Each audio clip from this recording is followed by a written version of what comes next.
අයබෝවන් නැවතත් ඔබ පිළිගන්නවා. ඒ වගේම අපිට පිළිගන්න අමුත් එක්කුත් අද දවසේ ඉන්නවා අනුෂී සඳහන් කළ විරාමයට යාමට පෙර ආතුව අද කවුද පිළිසඳරෙන් අප හා එකතු වෙන්නේ කියන එක පිළිබඳව ජාතික ජන බලවේගයේ අනුරාධපුර දිස්ත්‍රික් අපේක්ෂක වසන්ත සමරසිංහ මහතා අයබෝවන් ඔබ දෙපළට.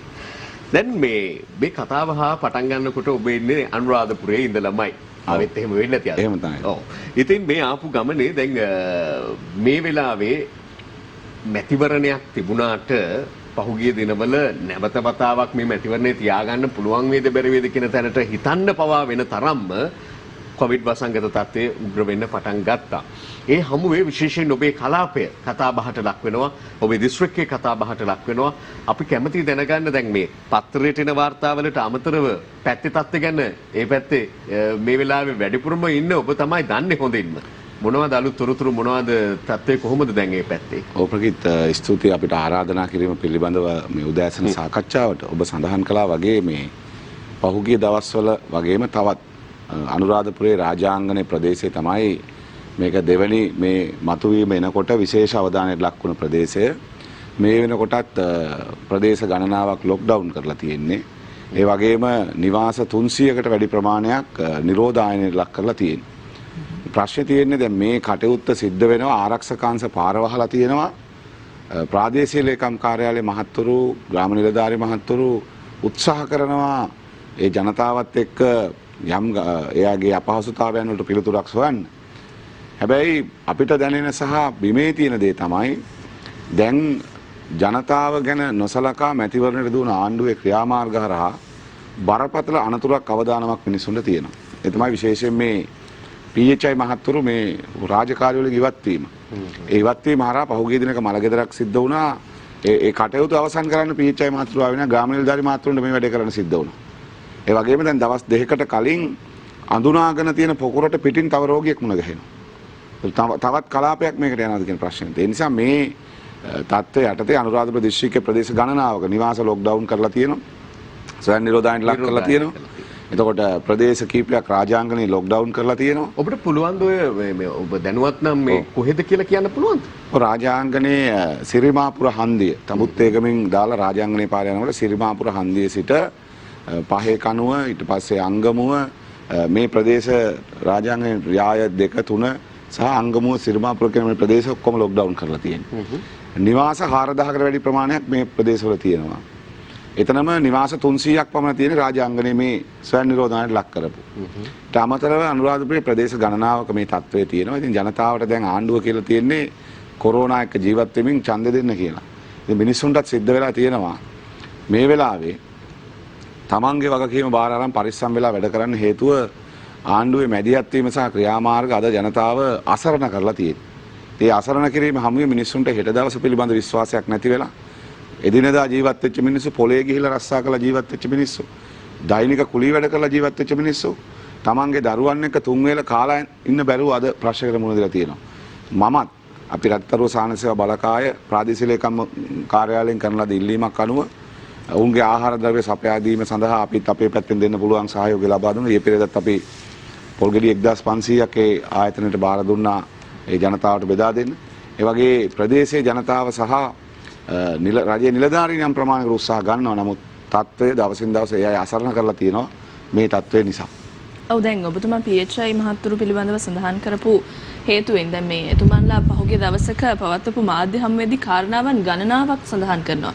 ඒකෙදි මේ COVID-19 වසංගතය ඇති වෙච්ච මොහොතේ දේවල් වගේම ඊට පෙර නොවිසඳුණු ප්‍රශ්න ගණනාවක්. එතකොට ඊළඟට සෞඛ්‍ය අංශයේ සේවකින් ගණනාවකේ දීමනා පිළිබඳවත් සඳහනක් තියෙනවා. ඔබතුමා මේ විත්තිය සමිතියත් සමග සමීපව කටයුතු කරන කෙනෙක් නිසා අපි කැමති මේකේ මේ ඇතුළත තියෙන ප්‍රශ්නේ මොකක්ද කියලා දැනගන්න. ඔව් අනුසි මේ ප්‍රශ්නේ එන්නේ PHI මහත්තුරු මේ ප්‍රශ්නේ දිගටම මතු කරා ඔබට මතක ඇති පළවෙනි වටේ කොවිඩ් වසංගතය ආපු වෙලාවෙත් ඒ අය මාස්ක් එකවත් Tamanට හම්බුන්නේ නැහැ ඒ අයට. රජයේ නිලධාරීන්ට, ග්‍රාම නිලධාරීන්ට, සමෘද්ධි නිලධාරීන්ට, සංවර්ධන නිලධාරීන්ට අඩුම ගානේ මාස්ක් එකවත් හම්බුනේ නැහැ. ඒ අය තමයි යන්නේ ගෙවල් වලට රෝගීන් ඉන්න තැන කවුද කියලා හොයන්නේ. ඒ අය ගිහලා වාර්තා කරාට පස්සේ තමයි බුද්ධ්‍යංශ ඒ වාර්තා අරගෙන තමයි වාර්තා කරන්නේ. එතකොට ග්‍රාම නිලධාරී මහත්වරු PHI මහත්වරු කරන ලද කැපකිරීම ඇතුලේ තිබුණේ මේ අවදානම රටෙන් තුරන් කරන්න ඒගොල්ලන් කරලාද කැපකිරීම. ඒකට අදාළ පහසුකම් ටික නොදී ආණ්ඩුව කටයුතු කරපු ආකාරය වගකීම් විරහිතව කටයුතු කරපු ආකාරය බරපතල ප්‍රශ්නයක් වුණා. ඔබට මතක ඇති තොණ්ඩම නැමැතිලා මිය ගිය වෙලාවේ ආණ්ඩුව නිරෝධායන නීති සම්පූර්ණ නොසලකා වැඩ කරා. PHI මහතුරු කිව්වා නඩු දානවා කියලා ඉස්සරහට යනකොට. මේ රටේ නීතිය කඩලා වැඩ කරන එකට අදාළව. හැබැයි ඉතින් නඩු කියන්නේ ආණ්ඩුවටනේ ආපහු. ඒ අවසානයේ ඒගොල්ලෝ දිගට ඉල්ලීම් කරා ඊයේ පෙරේද රාජාංගනේ සහ මේ ප්‍රදේශවලත් PHI මහතුරුන්ට දැන් ලොක්ඩවුන් කරලා ස්වයං නිරෝධායන ලක් කරලා කෝ පහසුකම් කියලා අපුවම නැහැ. මම දැන් ඊයේ පෙරේද තමයි රාජාංගනේ ප්‍රාදේශීය ලේකම් කාර්යාලයට අර PP personal protective equipment හැටියට සලකන අපි සකස් කරපු රතුතරුව සාහනසේව බලකාය ඇඳුම් මටක් ගිහිලා දුන්නේ. ඒ වෙලාවෙම ප්‍රාදේශීය ලේකම්තුමා ග්‍රාම සේවක මහත්තුන්ට දුන්නා දැන් මේ ටිකවත් දාගෙන ගිහිලා වැඩ ටික කරන්න කියලා. PHI මහත්තුරු මේක හොයන් යන්න ඕනේ. ඒ අය දැරි අවධානමක් ගත්තේ. ඒක නොසලකා ආණ්ඩුව. ඒ අයගේ ඉල්ලීම් කිසිවක් නොසලකා වැඩ කරා. අඩුම තරමේ මැතිවරණට අදාළ චක්‍රලේඛනය සෞඛ්‍යාංශවල මාර්ගෝපදේශ අදාළ චක්‍රලේඛනය ගැහුවේ නෑ ආණ්ඩුව. ඒක නොගහ ඒ අයගේ රාජකාරී වලට බාධා කරා. අවසානයේ වැඩේ කරගෙන යන්න බැරි තැනට ගෙනාවා.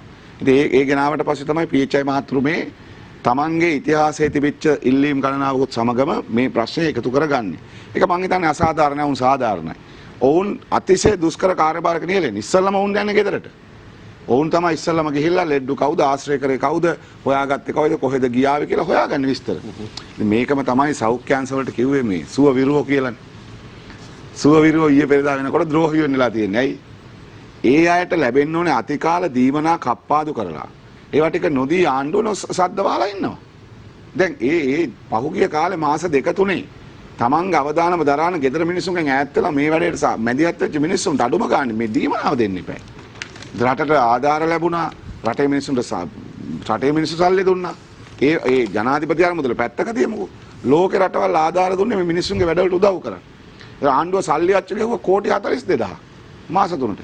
ඉතින් එච්චර මේකම කළත් මේ මිනිස්සුන්ගේ දීමනාව දුන්නේ නැහැ. ඉතින් මේ වෘත්තීය සමිති ගණනාවක් අද වෙනකොට මේ PHI මහත්තුරු මේ කොවිඩ් වසංගතය පාලනය කිරීමෙන් ඉවත් වෙනවා වගේම සෞඛ්‍යංශත් ඉවත් වුණා.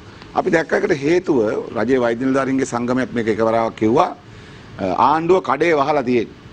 කොවිඩ් මර්ධන ජනාධිපති කාර්යසාධන බලකාය පහුගිය මාසෙක තිස්ස රැස්ුන්නේ නැහැ කියලා. දින 30ක් රැස්ුන්නේ නැහැ කියන එකෙන් අපි තේරෙන්නේ දැන් වැඩේ වහලා ඒගොල්ලෝ කොවිඩ් පරද්දපු කප් එක අරන් රටවටේ දුව හිටියේ. අවසානයේ කප් එක පැත්තක දාලා ආපහු මාස්ක් එක ගන්න උනේ වැඩේ වැරදුන නිසා. මේ කන්දකාඩු නිරෝධායන මධ්‍යස්ථානයෙන් එළියට එන පුහුණුකරුවන් සහ ඒ කාර්ය මණ්ඩල PCR පරීක්ෂණයට ලක් කරා නම් රටට මේ කෙන එක නවතිනවා. ඒකට ලක්ෂ 25ක් සල්ලි දෙන්න ඕනේ. ඒ සල්ලි දෙන්නේ නැතුව අවසානයේ ලෙඩේ ආපහු රට ඇතුළට ගෙනා ගත්තා. වෛරසය ආපහු රට ඇතුළේ පතුරව ගත්තා. ඉතින් ආණ්ඩුවක් හැටියට කටයුතු කරන්න ඕන ආකාරය පිළිබඳව PHI මහත්තුරු මුණ දීලා තියෙන ප්‍රශ්න සෞඛ්‍ය ශේෂ්ත්‍රය මුණ දීලා තියෙන ප්‍රශ්න ඒ අයගේ වෘත්තීය ගැටලු වගේම ඒ අය මේ මොහොතේ සිදු කරමින් තියෙන කාර්යභාරය පිළිබඳව උන්ට තියෙන ඇගීම. අපි කියන්නේ ඒ ඇගීම නෑ. අපි බොරුවට සුව විරුව රට විරුව කියලා බෝඩ් ගැහුවට අද වෙලා තියෙන මේ මිනිස්සු කරදරයකවත් වුණා මේ මිනිසුන්ගේ කැපකිරීමට මහන්සියට ප්‍රතිලාභ නැහැ. කප් එක ගන්න ඉන්නවා. ඔය PCR පරීක්ෂණ ගැන හිම සඳහන් කරපු නිසා මේ දැන් මේ කටයුතු වල බලයලත් නිර්ධාරියා බවට පත් වෙන්නේ සෞඛ්‍ය සේවා අධ්‍යක්ෂ ජෙනරාල්වරයා. අනිල් ජාසිංහ මහතා මේ මෑතකදී කියපු ප්‍රකාශයක් තිබෙනවා අවශ්‍ය ප්‍රමාණයට PCR පරීක්ෂණ කෙරෙනවා. කියන තරම් PCR පරීක්ෂණ නොවුනාට හඳුනාගත්තු අවශ්‍ය තත්ත්වයන් වලදී PCR පරීක්ෂණ නොකරනවා නෙවෙයි කියන එක. එතකොට ඔබ අභියෝග කරන්නේ රජයට පමණක් නෙවෙයි සෞඛ්‍ය සේවා අධ්‍යක්ෂ ජෙනරාල්වරයාගේ ප්‍රකාශයටත් මෙතන අභියෝගයක් තියෙනවා. සහ අනිත් එක ඔය කියන ආකාරයට හැම මොහොතකම PCR පරීක්ෂණ කරනවා. මොකද දැන් ඔය කන්දකාඩු පොකුර නිර්මාණය වීම ඇතුලේ තවමත් හරිහැටි හොයාගෙන ගියාම කොතනින්ද මේක ආවේ කියන එක ගැටලුවක් තියෙනවා. නෑ ප්‍රගීත් ප්‍රශ්නේ තියෙන්නේ ඔබ කියන වගේ සෞඛ්‍ය සේවා අධ්‍යක්ෂ ජෙනරාල්වරයාත් අසරණයි කියලා මම කියන්නේ. මේ එයාගේ ප්‍රශ්නයක් නෙමෙයි ආණ්ඩුව අද ආරක්ෂකාංශ සෞඛ්‍යාංශ Tamanට පාවිච්චි කරගන්නවා මේ වැඩේට. දැන් මැයි මාසේ දෙවනිදා සිට සමාජයේ රෝගීන් අපිට අහුන්නේ නැහැ. ඒ නිසා තමයි මේක ටික නිදහස් කරගෙන ඇවිල්ලා රජයේ සේවකයෝ වැඩ පටන් ගත්තා. කම්කරුවන්ගේ රස්සා ආයතන වල රස්සා දෙන්න පටන් ගත්තා. සමහරව තවත් ගෙදර රස්සා නැතුව මේ වැඩේ ආවා. ඒතකොට නැවත මේ දෙවනි රැල්ල පිළිබඳව කතා බහින්නේ කොහෙන්ද? කන්දකාඩු සිට ආපු උපදේශකයෙකුගෙන් තමයි මේ වැඩේ අහුවෙන්නේ. එයා තමයි රෝගියා වෙන්නේ. ඒතකොට ඒ උපදේශකයා ගෙදර එවන්න කලින් PCR පරීක්ෂණය කරගන්න බැරි වුණේ ඇයි? අපේ රටේ ඔබ කියන වගේ අවශ්‍ය තරමට නෙමෙයි. ඒ අවශ්‍ය ප්‍රමාණය කරන්න ඕනේ.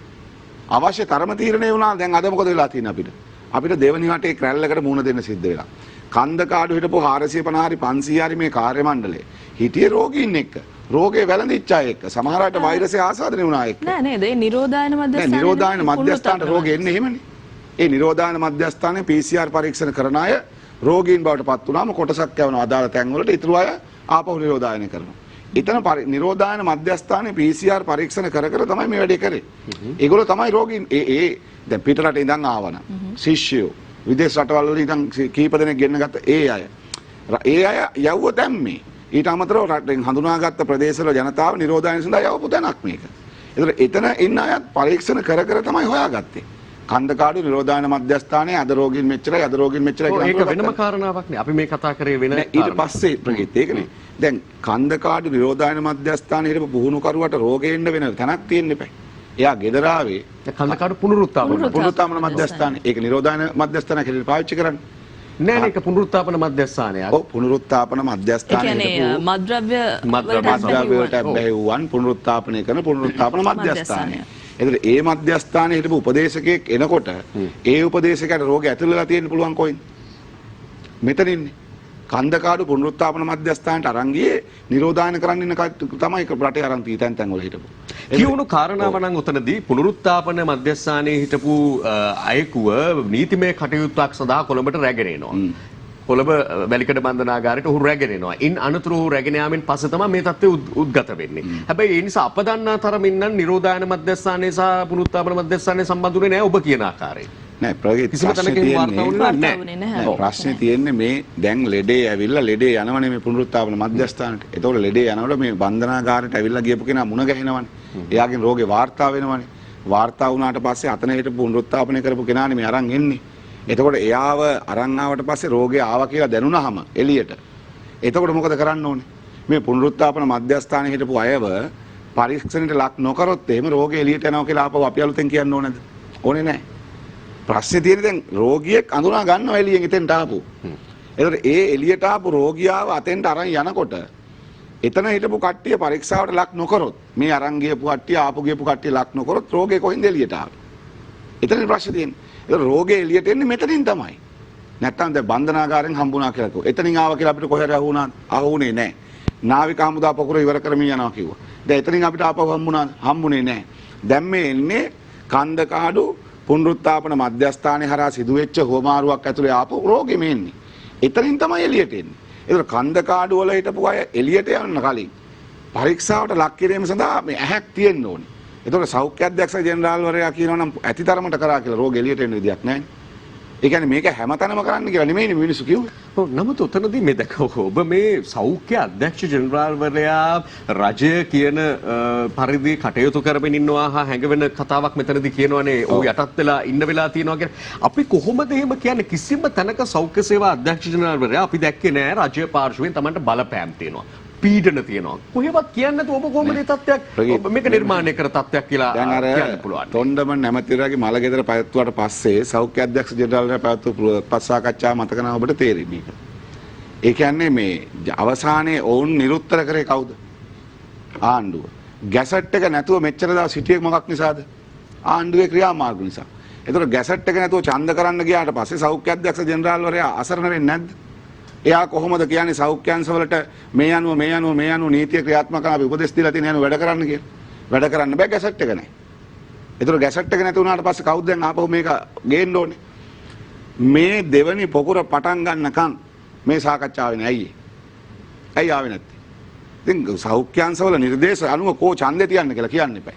රටේ මිනිස්සු අර ඔබ මම පත්තරවල අපි ඔබ කතා කරනකොට තිබුණා මේ නිරෝධායන නීති පැත්තක තියලා මේ රැස්වීම කරනවා මීටරේ සෙන්ටිමීටර් බස්සලා ජනාධිපතිතුමා රට වට යනවා ඒවට වැටවල් ගහලා තිබ්බට මිනිස්සු එකට ජනාධිපතිතුමා මිනිස්සු අතර තුනට අර එකතු වෙලා හිටු මිනිස්සු අපි දැක්කනේ. ඒතකොට දැන් ඒ අනුව කටයුතු කරද්දී රටේ මේ තත්ත්වයක් තියෙනවා කියලා කියාගන්න බැරි වෙන්නේ ඇයි? ඇයි සෞඛ්‍ය අධ්‍යක්ෂ ජෙනරාල්වරයාට තමන් දීපු නිර්දේශ අනුව වැඩ කරන්න සෞඛ්‍ය අධ්‍යක්ෂ ජෙනරාල්වරයා සෞඛ්‍යංශවල නිර්දේශ ගැසට් කරන්න දෙනවනේ. ඒ අනුව වැඩ කරන්න. ඒ අනුව නීතිය ක්‍රියාත්මක කරන ආරක්ෂක අංශවලට ඇයි මේක දෙන්න බැරි? මම ඒකයි කිව්වේ මේක සෞඛ්‍ය අධ්‍යක්ෂ ජනරාල්වරයාටත් කොයි වෙලාවෙවත් කියන්න බැරි වෙයි මේ මාධ්‍යයක් ඉස්සරහ මට මෙහෙම කරා කියලා. අර අද තත්වය නිවැරදි ලෙස වාර්තා නොකිරීමක් සිද්ධ කරනවා. කොවිඩ් වසංගතයේ ඇති වෙලා තියෙන තත්ත්වය පිළිබඳව ආණ්ඩුව තොරතුරු වසන් කරනවා. ඒ මම රාජාංගන ප්‍රදේශයට ගිහිල්ලා ඒ වැඩ කරන නිලධාරීන් එක කතා බහ කරලා මම මේ කියන්නේ මේක අපි පරාජය කරන්න ඕනේ. මේක පැතිරෙන එක වළක්වන්න ඕනේ. හැබැයි ඒකට අවශ්‍ය ක්‍රියාමාර්ග ගන්න යද්දී සෞඛ්‍ය අංශවලට රජයේ නිලධාරීන්ට ආරක්ෂක අංශවලට අවශ්‍ය පාසුකම්, ඒ අවශ්‍ය උපකරණ, ඒ අවශ්‍ය දේවල් දෙන්න ඕනේ.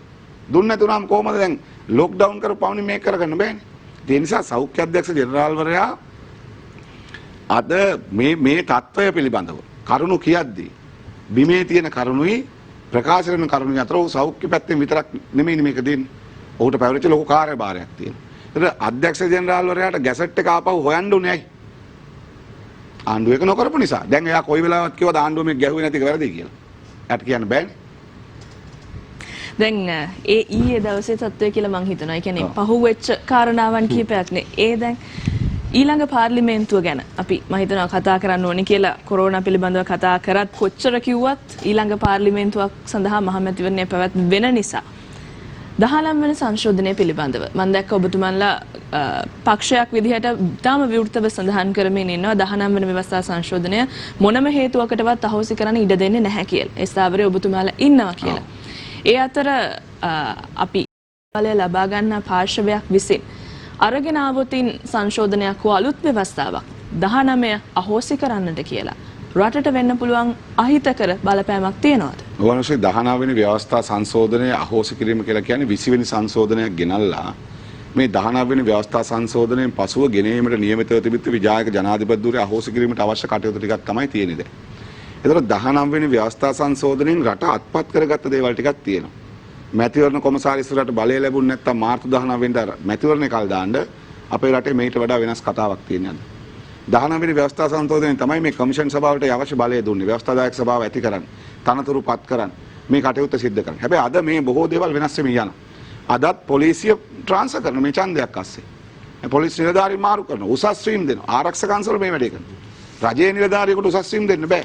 පත් කිරීම කරනවා. මාරු කිරීම කරනවා. ඒතර මේ සමහර ඒවා තියෙන නීති විරෝධී. ඒතර 19 වෙනි ව්‍යවස්ථා සංශෝධනයේ විසින් ගෙනාවට පස්සේ 20 වෙනි සංශෝධනයේ ගෙනීම දක්වා වූ වැඩපිළිවෙලක් තිබුණා. ඒක ඉටු කරන්න රනිල් මෛත්‍රී හවුල කටයුතු කරේ නැහැ.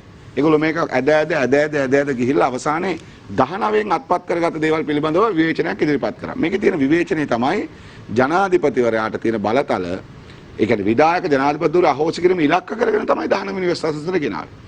ඒකට අදාළව තමයි අපි අපේ සහයෝගය දුන්නේ මේකට. ඒතකොට ඒ අනුව දැන් විධායක ජනාධිපතිවරයෙකුට අදාළ බලතල නැහැ. ජනාධිපතිවරට අමාත්‍යංශ දරන්න බෑ. ආයතන ඔහුට තියාගන්න බෑ. සේනාධි නායකයා ලෙස, රටේ ናයකයා ලෙස සාමය සහ යුද්ධය ප්‍රකාශ කරන්න ලෙස උඩ තියෙන බලයක් තියෙනවා. එතකොට ඊට අමතරව කිසිදු අමාත්‍යංශයක් තියාගන්න බෑ. දැන් 19 වෙනි ව්‍යවස්ථා සංශෝධනය කරනවා නම් 20 ගේනවා නම් ගේනකොට මේ 19න් අත් කරගත්ත දේවල් වලට අගතියක් නොවෙනවා නම් අපි ඒකට සහාය දෙන්න සූදානම්. ඒ කියන්නේ ආපහු වතාවක් 19ක් ඉවර වෙලා 18 ගෙනල්ලා අර මැරෙනකන් ජනාධිපතිකමේ ඉන්න පුළුවන් විදිහට ඉල්ලන්න පුළුවන් විදිහට හදාගත්ත දේවල් අනුවන යන්නේ. ඒ වෙලාවට අපි අපේ ස්ථාවරය කියන්නම්. ගේන්න ව්‍යවස්ථා සංශෝධනය මොකක්ද ඕනේ රටට? ඒක රටේ ජනතාවට වැදගත් එකක් නම් මේ රටේ ස්වාධීනත්වය, මේ රටේ නිදහස, මේ රටේ ස්වෛරීත්වය රකින ව්‍යවස්ථාවක් සංශෝධනයක් නම් ඒ පිළිබඳව අපි මේ මොහොතේ ගන්න තීරණය ගන්නෙ. ඒකෙන් නිකන් ඇඟ වෙනම ඔබතුමන්ලා කියනවා කියලා 19 පොඩි ප්‍රශ්න තියෙනවා වගේ. නෑ 19 පොඩි නෙමෙයි.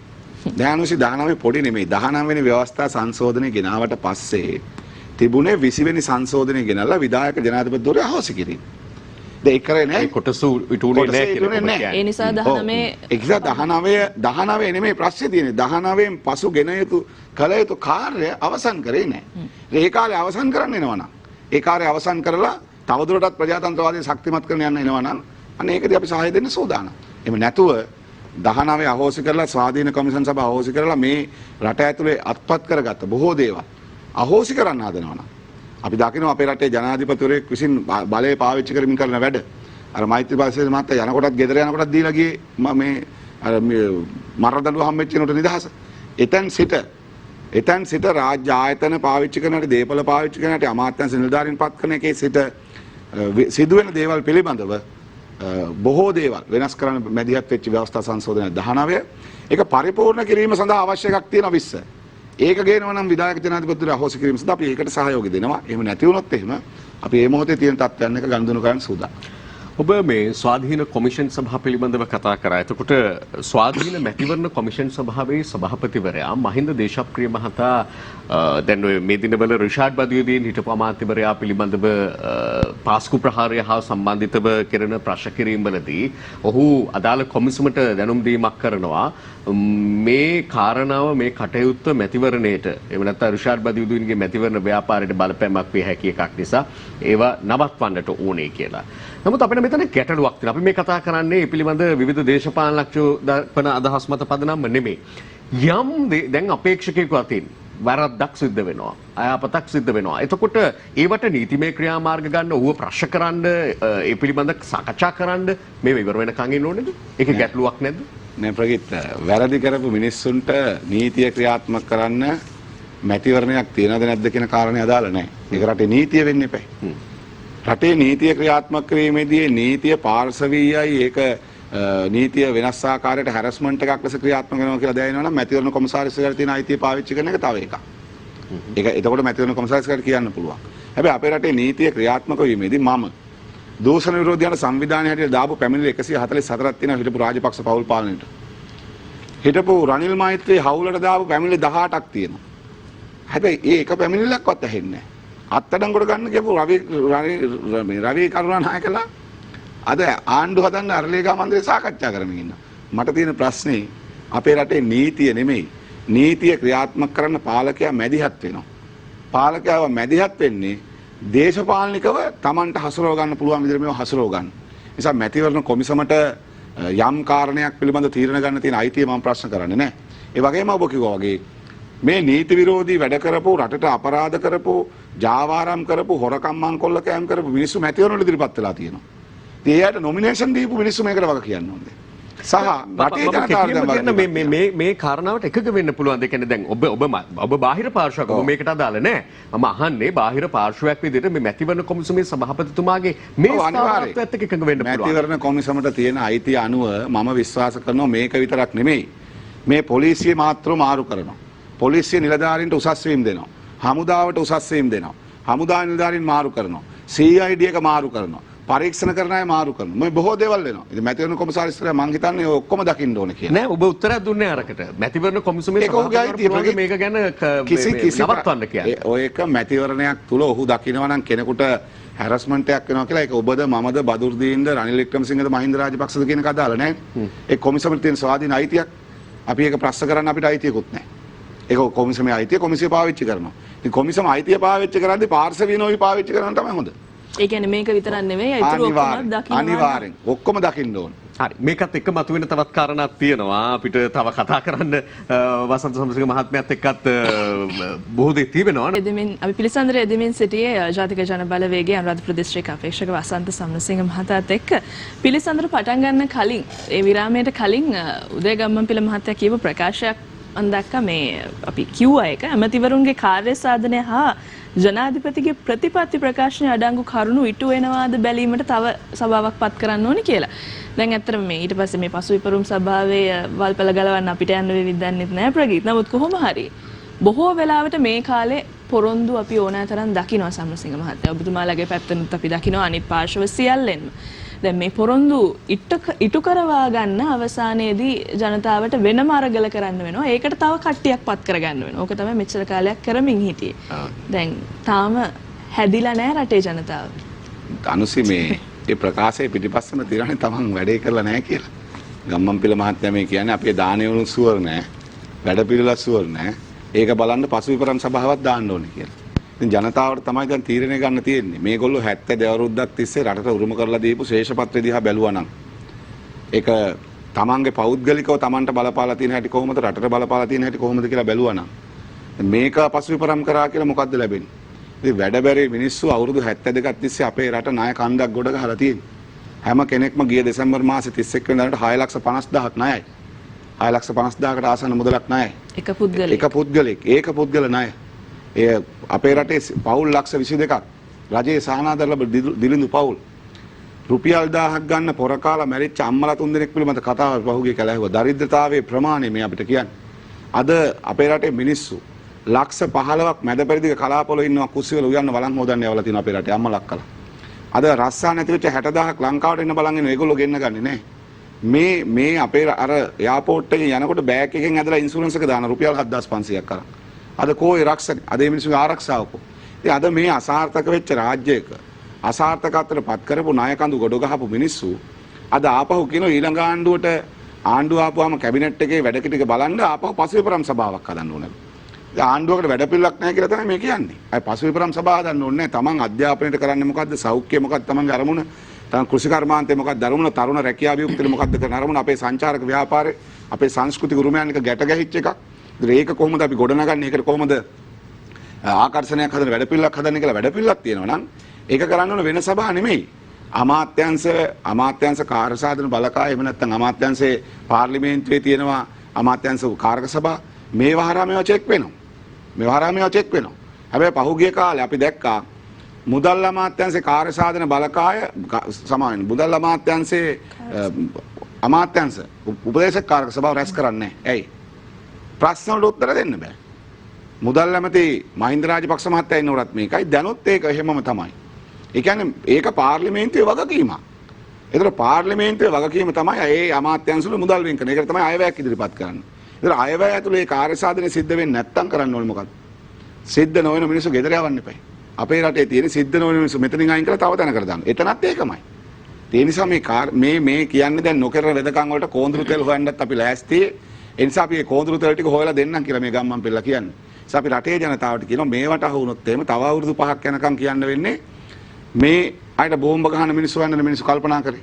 අර දිය අප්‍රේල් මාසේ සහරාන් ඇතුළු ත්‍රස්තවාදීන් රටේ බෝම්බ පුරවද්දී අපේ රටේ මිනිස්සුන්ගේ මුවකට ආයේ මොකක්ද? ඕක ගහන්න තිබේ පාර්ලිමේන්තුවට කිව්වා. ඇයි? ඒ තරමට ජනතාව රැවට්ටපු ජනතාව නොමගයවපු ජනතා අරමුණ ඉටු නොකරපු අනාරක්ෂිත කරපු පාර්ලිමේන්තුවක් කිව්වා. ඒතර ඒ අයම ආපහු මේකේ ඡන්දය ඉල්ලන. අපි මිනිස්සුන්ට කියනවා ඔබ ඔබේ වටිනා ඡන්දේ පාවිච්චි කරද්දී නැවත අවුරුදු 72ක් රැවටුණා වගේ රැවටෙන්න එපා. ඔබේ අයිතිය අවභාවිතා කරන්න දෙන්න එපා. ඔබ ඔබේ දරුවන් ගැන රට ගැන හිතලා ඔබේ අයිතිය පාවිච්චි කරන්න. එහෙම නොවුනොත් එහෙම මේ මොන සාධන බලකායල් දැම්මත් අර අවසානයේ කුරුණෑගල බෝනක බාහු රජුරුවන්ගේ රාජමණ්ඩපේ ඩෝසර් කරලා කමිටු දැම්මා වගේ තමයි මේක. ඒ මොකද විනාශ කරලා කමිටු දාන එක නෙමෙයි ප්‍රශ්නේ. දැක්මක් සහිතව මෙහෙයවීමක් තියෙන්න ඕනේ. ඒක නැති වුනහම කැලෑ කපනවා, ගංගා දෝණි කපනවා, වැලිගොඩ දාන බලහත්කාරයෙන් ගස් ටික කපනවා, කැලේ තියෙන පුරාවස්තු විනාශ කරනවා. අවසානයේ අපි රටක් විනාශ කරගන්න. ඉතින් ඒ අවුරුදු 72ක ශේෂපත්‍රයේ පිටිපස්සේ තියෙන මේ කාරණා ටික. ඉතින් ඒක හදාගන්න ආපහු පසුවිපරම් සභාවක් දැම්ම කියලා ඒගොල්ලෝ කාටද කියන්නේ? ඔය සභාවට මොකක්ද තියෙන බලය? මොකුත් නැහැ. අල්ලස්සා දූෂණ කොමිසම නඩුව අහලා නඩු දාපුවාට දඬුවම් දෙන්න බැරි නා. FCI ඉර දාපු නඩුව වලට දඬුවම් දෙන්න බැරි නා.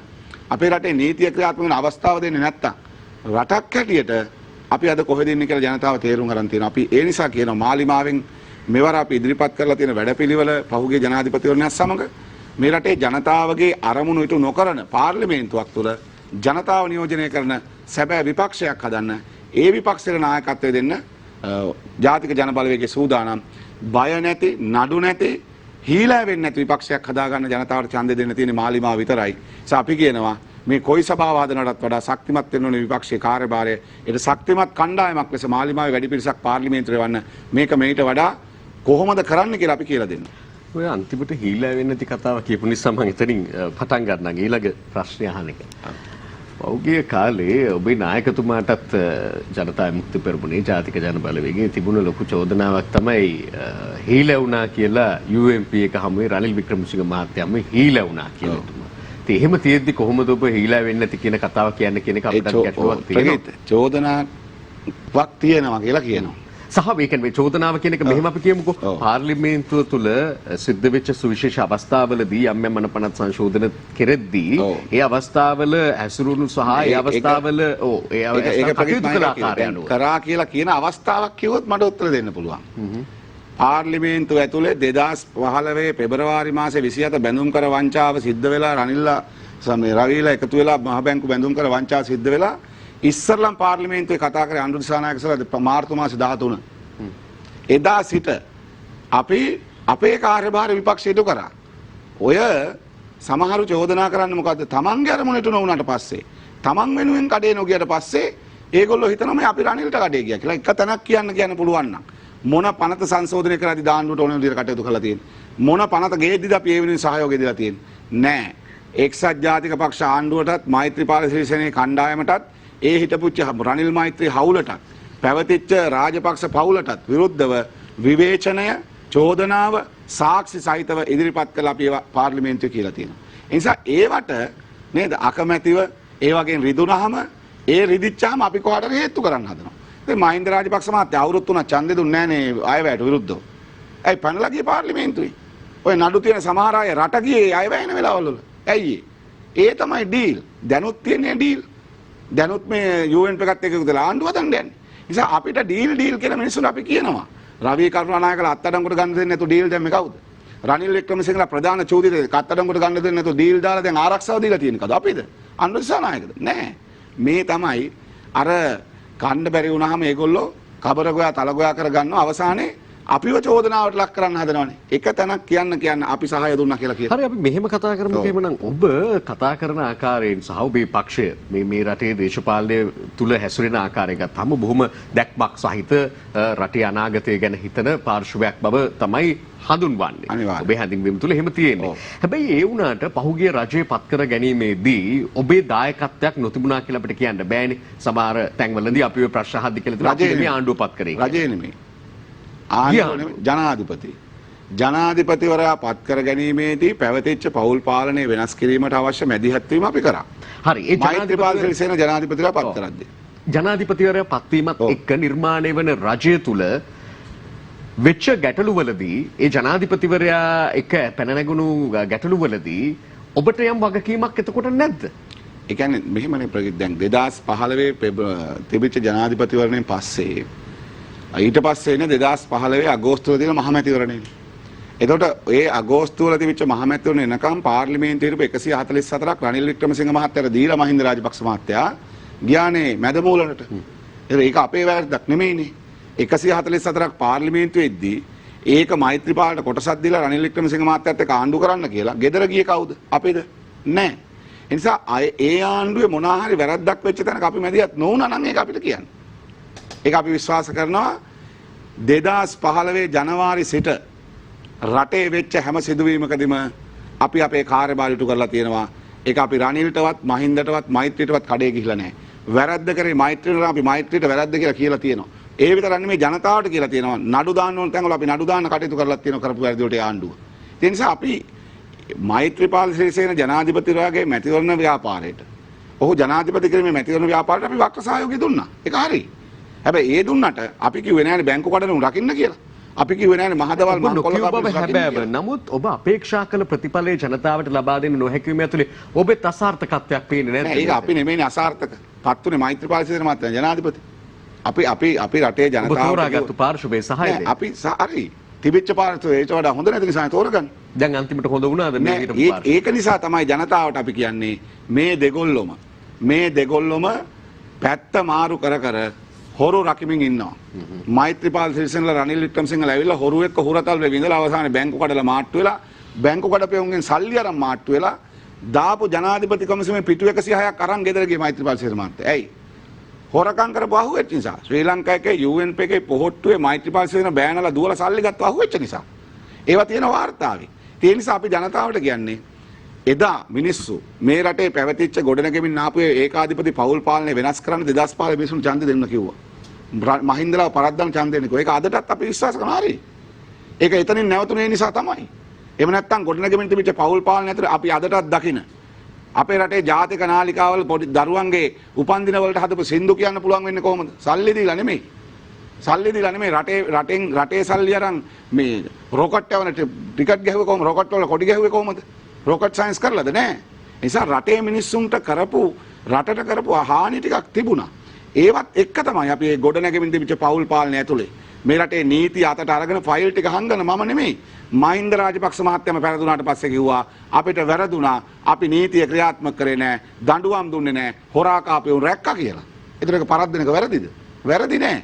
ඒක පරද්දන එක හරි ප්‍රගීත්. ප්‍රශ්නේ තියෙන්නේ ඒක කරන්නම් කියලා ආපුම් කරන වැරදි වැඩේට අපි වගේ කියන්න ඕනේ. අපි ජනතාවට කියනවා එන්න දෙන්න එපා මේ කාටවත් ආපහු මේ පාලනයට. ඒක තියෙන ජනතාවත් ඡන්දේ ජනතාවට විපක්ෂයෙන් හොඳ කාර්යභාරයක් කරලා ලෑස්ති කවුද ඉතින් ආණ්ඩුවට එන්නේ? නේ ආණ්ඩුවක් හදන්න දැන් ලෑස්ති වෙලා ඉන්නවනේ ප්‍රගීත්. දැන් ඔය කියන අයමනේ එන්නේ එමන. ඒක නිසා තමයි අපි ජනතාවට කියන්නේ. ඔබ ගේන්න කියන්නේත් ඒ අයමනේ එමන වක්‍රාකාර. නෑ ජනතාවට ඔබ විපක්ෂයට ගිහිල්ලා. නෑ අපි ජනතාවට කියන්නේ මේ තියෙන තත්ත්වයන් එක්ක රටේ තියෙන යථාර්ථයනේ අපි දකින්නේ. අද අපේ රටේ මිනිස්සු අසරණ කරලා තියෙන්නේ. උදළු තලයට අඹ පැලයට වැසිකිලි පෝච්චියට ඡන්ද දෙන සමාජයක් අපිට හදලා තියෙන්නේ. බඩු මල්ලට ඡන්ද දෙන සමාජයක් හදලා තියෙන්නේ. ඒකටම ගැළපෙන ලෙස අපේ රටේ බොහෝ පාතාලය සමහර ජනමාධ්‍යයන් එවෙනුවෙන් සේවය කරමින් තියෙනවා. එවෙනුවෙන් ජනතාව නොමගයවමින් තියෙනවා. ඒ අපි ජනතාවට කියන්නේ ඔබ බුද්ධිමත්ව තීරණ ගන්නා තාක්කල් ඔබ වෙනස් වෙන තාක්කල් රට වෙනස් වෙන්නේ නැහැ. නිසා ඔබේ වෙනස් වීම රටේ වෙනස් වීමක්. ඔබ වෙනස් වෙනවා නම් රට මේ දුකම තමයි. මේ හොරකම්, මේ වංචා, මේ දූෂණ, මේ කැලෑ කැපිලි, මේ කුඩු බෙදලි, මේ කසිප්පු පෙරලි, මේ අරක්කු පෙරල මිනිස්සු පාර්ලිමේන්තුවේ ඉඳී. ඉතින් මේ මිනිස්සු පාර්ලිමේන්තුවේ තියන ඔබ හොඳ රටක් හදන්නේ කොහොමද? ඔබ උදේට ගිහිල්ලා ඡන්දේ දාලා ආවිලා දරුවට කිව්වට හරියන්නේ නැහැ අරක්කු බොන්න එපා, මත් කුඩු බොන්න එපා කියලායි. ඒවා බෙදන්නේ පාර්ලිමේන්තුවේ. ඒ බෙදෙන මිනිස්සු පාර්ලිමේන්තුවේ තියාගෙන ඔබ කොහොමද රටක් හදන්නේ? ඒ නිසා අපි ජනතාවට කියන්නේ ඔබ ඔබේ වගකීම ඉටු කරන්න. අපි ඒකට සහාය වෙන්න සූදානම්. දේශපාලන ව්‍යාපාරයක් ලෙස මේ රට මේපත් කරලා තියෙන තැනින් ගොඩ ගැනීමට අවශ්‍ය මැදිහත් වීම නායකත්වය දෙන්න ජාතික ජන බලවේගය සූදානම්. ඒක මේ රටේ උගතුන් බුද්ධිමතුන් වියතුන් සියලු දෙනා එකතු වෙලා තියෙන නිසා. හැබැයි ජනතාව තමන්ගේ වගකීම අතහරිනවා නම්. මොකද අපිට 1,69,00,000ක් වෙන ඡන්දදායකයලා තියෙන වගකීම ජනතාව ඉටු කරන දවසක අපේ රට වෙනස් වෙනවා ප්‍රගීත්. එදාට සතුටින් ඉන්න පුළුවන් රටක් හදාගන්න පුළුවන් මිනිසුන්ට. මට මෙහෙම තව ප්‍රශ්නයක් තියෙනවා. දැන් මැදිහත් වුණාය කියලා බොහෝ අවස්ථාවල ඔබතුමාලා කියනවානේ. එතකොට අපි දකිනවා පාර්ලිමේන්තුවේත් අපි දැක්කා විවිධ සමීක්ෂණවලදීත් ඔබතුමාලාගේ මන්ත්‍රීවරු තමයි ඉහළින් ඉන්නේ. ඒක සංගණනයන් වල සටහන් වෙලා තිබ්බා. නමුත් මේ මැදිහත් වීම කරන්න තරම් ප්‍රමාණාත්මක බලයක් නැහැ. දැන් ඔබතුමා කියයි වැඩි ප්‍රමාණයක් පාර්ලිමේන්තුවේ වන්න කියලා. මම කියන්නේ ඒක නෙමෙයි. ඔබතුමාලගේ හඬට ජනතාව ඇහුම්කන් දෙන්න ලෑස්ති නැහැ වගේ දෙයක් තාමත් පේන්න තියෙනවානේ. නෑ මම කිව්වේ ඒකයි විශ්වාස නැහැ ඔබතුමාලා. අවිශ්වාසය නෙමෙයි ප්‍රශ්නේ තියෙන්නේ. ජනතාවට විශ්වාස කරන ඉන්න දෙන්න දෙන්නේ නැහැ. ඒක ජනතාවට විශ්වාස කරන ඉඩ දෙන්නේ නැහැ. ජනතාව අසරණ වෙලා තියෙන තරමට අදත් අපේ රටේ මිනිස්සු තමන්ගේ දරුවට රස්සාව ගන්න උපාධිය ගත්ත දරුවට රස්සාව ගන්න අටපාස් මිනිස්සු පස්සේ කැන්වසින්නනවා ඇයි ඒ අපි හදලා තියෙන සිස්ටම් එක. ඉතින් ඒ සිස්ටම් එක ඇතුලේ මිනිස්සුන්ට සත්‍ය තේරුම් කරන එක උඩුගම්බලා පීනීමක් තමයි. අපි ඒක අත්හරින්නේ නැහැ. ඒක අත් නොහැර ඉන්නේ අපි අපේ මැදිහත් වීම හැමතැනම. මේ රටේ මහජන දේපල කොල්ල කන තැන්වල මේ රටේ දේපල කොල්ල කන්නේ පාලකයෝ කියලා ඔප්පු කරේ කවුද? මහ බැංකුව කඩපු තැන ඉඳන් අම්මලා තාත්තලාගේ සෝන් හදන සල්ලි ගත්ත ඉඳන් කුළුණු හදලා ගහපු තැන් ඉඳන් පිට්ටනි හදලා ගහපු තැන් ඉඳන් එයා බස් ගෙනල්ලා හොරා කාපු තැන් වල ඉඳන් මේව රටට එලි කරේ කවුද? ඒ අපි. ජනතාව අපිට දීපු බලය අනුව අපි වැඩ කරලා තියෙනවා. ඊට වඩා බලයක් දුන්නොත් මුන් හිරේ දානවා අපි. ඒ බලය අපිට දෙන්න. එදාට අපෙන් අහන්න ඇයි ඔයගොල්ලෝ දඬුවම් දුන්නේ නැත්තේ කියලා. අන්න එදාට අපි පෙන්නන්නම් මේ රටේ මහජන දේපල හොරා කාපු මහජන දේපල විකුණන් කාපු මහජන දේපල විදේශිකයන්ට විකුණන මේ රටේ ජනතාව දුකට පත් කරලා මේ පීඩාවට පත් කරලා තියෙන ක්‍රමය අන්න වෙනස් කරන වැඩේ අපි කරලා පෙන්නන්න. එදාට අපෙන් අහුවොත් එimhe ඔබත් කරන්නේ නැහැ කියලා ඔබේ ප්‍රශ්න සාධාරණයක් එයි. හැබැයි අපි කියන්නේ අපිට දීපු බලය අනුව කරන්න තියෙන උපරිම දේ අපි කරලා තියෙනවා. අපිට බැරි වුණා නම් මොන හරි අපි ඒක සලකා බලනවා ඉදිරියටත්. පාර්ලිමේන්තුව ඇතුළෙත් පාර්ලිමේන්තුවෙන් පිටත් ගොවියාගේ ප්‍රශ්නද කම්කරුවාගේ ප්‍රශ්නද තරුණයන්ගේ රැකියාව ප්‍රශ්නද අධ්‍යාපන ප්‍රශ්නද සෞඛ්‍ය ප්‍රශ්නද ඒ සියලු තැන්වල අපි අපේ මැදිහත් වීම කරලා තියෙනවා. අපිට දීපු බලය 6 දිනක් දීලා අපෙන් 125ක දේවල් ඇහුවට කරන්න බෑනේ. නීතිය අද පාලකයාගේ කැමැත්ත වෙච්ච රටක ඉන්නේ අපි අකමැත්තෙන් වුණත් ඒක තමයි ඇත්ත. අද නීතිය පාලකයාගේ කැමැත්ත වෙච්ච රටක ජනතාවට සාධාරණ ඉෂ්ට කරගන්නේ කොහොමද? අද බැංකු කඩපියුම් කැබිනට් එකේ ඉදි කොහොමද අඹ කඩපු මිනිස්සු හිරේ යන්නේ? අද රටටම කුඩු කිලෝ ගණන් ගෝනි ගණන් ගේන උන් එළියේ ඉද්දි ඇයි කොහොමද මේ ගමේ ග්‍රෑම් මිලිග්‍රෑම් විකුණන කෙනා අහුවෙන්නේ? මම සරල කාරණයක් කියන්නේ දැන් කොවිඩ් පළවෙනි වෙලාවේ ආවට පස්සේ අපේ රටේ ආරක්ෂකංශ සෞඛ්‍යාංශ බුද්ධියංශ රජයේ නිලධාරීන් ඔක්කොම එකතු වෙලා මේ පැතිරීම වැළැක්වුවානේ. ගමෙන් කුඩු අහුනාම කොළඹට කුඩු ගේන කෙනා අල්ලන්න බැරියයි. ඒකේ මුල ඉන්නේ දේශපාලඥයෝ. ඒ නිසා තමයි ගමේ මිනිහා මිලිග්‍රෑම් විකුණන කෙනා අහුවෙනවා කිලෝග්‍රෑම් විකුණන එක අහුවෙන්නේ නැහැ. ඒවට රැකවරණ දෙන දේශපාලඥයෝ. ඒගොල්ලෝ ඉන්නේ පාර්ලිමේන්තුවේ. ඉතින් මේ අයට නීතිය ක්‍රියාත්මක කරන්න පුළුවන් ශක්තිමත් බලයක් ගොඩනැගෙන දවස ජනතාව තීරණය කරනකම් අපි මේ දේශපාලනය කරනවා. ඒ වගේම අපි ජනතාවට කියනවා එසේ නොවන තාක්කල් ඔබටත් ඔබේ දරුවන් ගැනාගතත් මේ විදිහටම ව්‍යසනයකට පත් කරන්න වෙන සමාජය වෙනස් කිරීම වෙනුවෙන් කරන අරගලයට එකතු වෙන ඔබත්. හොඳයි අපි කාල වේලාව අවසන් වෙනවා. අද වසන්ත සමරසිංහ මැතිතුමන් එක්ක ඔබේ මේ වෙලාවේ මැතිවරණ ව්‍යාපාරයට අදාළ ඒ වගේ කාරණා නෙවෙයි අපි කතා කරේ. ජාතික මේ වශයෙන් වැදගත් වෙන ඔබේ මේ වෘත්තීය සමිති කෙරෙහි ඇති බැඳියාවත් එක්ක එහා සම්බන්ධ වෙන ඒ වගේම දූෂණ විරෝධී ඔබේ භාවිතය ඇතුලේ ඊට අදාළ වෙන ඒ හඬ ඇතුලේ ඊට අදාළ වෙන මේ ආදී කාරණා එකයි අපි කතා කරමින් හිටියේ. අපි නැවත වතාවක මුණ ගැහෙන බලාපොරොත්තු වෙන්නේ. ඒ වගේම මං හිතන්නේ ඡන්දට කලින් අපි නැවත හම්බ වෙන එකක් නෑ බොහෝ විට මේ පිළිසඳර ඇතුලේ. ඔබේ ප්‍රාර්ථනා අරමුණු ඉටු වෙන්න මේ කියන්නේ අපි හැම විටම ප්‍රාර්ථනා කරන්නේ මේ රට වෙනුවෙන් මේ භූමිය වෙනුවෙන් වැදගත් මේ භූමිය අනාගතය වෙනුවෙන් ඵලදායී යෝජනා අදහස් තියෙනවා නම් ඒවට තැනක් ලැබිය යුතුයි කියන එක. ඒ නිසා අපි ප්‍රාර්ථනා කරනවා ඔබත් එවැනි යෝජනා අදහස් තියෙන ඒවා මුදුන්පත් වෙන්න කියලා. එhmenan අපි නැවත මුණ ගැහමු දවසක. බොහොම ස්තුතියි ඔබ දෙපළටම මේ අවස්ථාව ලබා දුන්නට. ඒ වගේම සියත නාලිකාවටත් කාර්ය මණ්ඩලයටත් අද දවසේ අපි පිළිබඳවත් ඒ වගේම රට පිළිබඳවත් කතා කරන්න අවස්ථාව ලබා දීම පිළිබඳ ජනතාවට ඔබේ යහපත් අරමුණු යහපත් බලාපොරොත්තු ඉටු කර ගැනීම සඳහා යහපත් සිතුවිලි සහිතව අගෝස්තු 5 වෙනිදා මාලිමාව ඉදිරියේ කතරේ ගාලා ඒ බලය ගොඩනගන්න අපිත් එක්ක එකතු වෙන කෙන ආරාධනය කරමින් ඔබ සියලු දෙනාටම සුබ දවසක් කියලා ප්‍රාර්ථනා කරමින් නවතිනවා. ආයුබෝවන්. පූජ්‍ය ත්‍රිකුණාමලයේ ආනන්ද මහානායක හිමියන් ඊයේ ජනතාවගෙන් ඉල්ලීමක් කරනවා. රටේ අනාගතයේ යහපතට සුපිලිපන් නායකයන් පමණක් පාර්ලිමේන්තු යවන්න කියලා. එහෙනම් අදට අපි සියත මොර්නිං ෂෝ තුලින් ඔබෙන් සමුගන්නවා. සුබ දවසක්.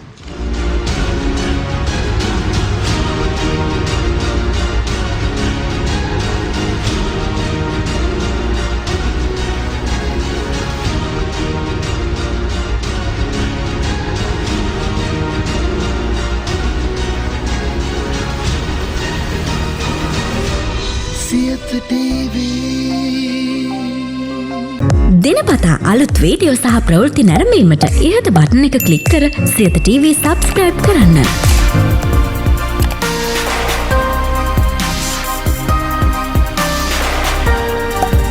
අලුත් වීඩියෝ ගැන මුලින්ම දැනගන්න මෙම සීනුව ක්ලික් කරන්න.